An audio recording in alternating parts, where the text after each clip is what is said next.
ഗുരുദേവന് ഇതൊരു ശിഷ്യൻ സമ്മാനിച്ചതാണ്. തൊട്ടടുത്ത് തന്നെ ഒരു വിദ്യാലയമുണ്ട്.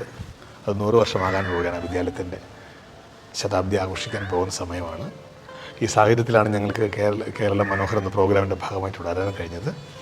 അപ്പോൾ സ്കൂളിൻ്റെ പണികളും മറ്റു കാര്യങ്ങളൊക്കെ നടക്കുന്ന സമയത്ത് എല്ലാ ദിവസവും ഗുരുദേവൻ ഇങ്ങനെ നടന്നു പോകുമായിരുന്നു. പക്ഷേ പോകുന്ന വഴി അദ്ദേഹത്തിൻ്റെ കാല് തട്ടിയൊന്ന് മുറിഞ്ഞപ്പോൾ സങ്കടം കൊണ്ട് സഹിക്കാൻ വയ്യാതെ ശിഷ്യൻ സമ്മാനിച്ചെന്നാണ് പറയുന്നത് ഈ വിദേശ നിർമ്മിതമായ റിക്ഷ.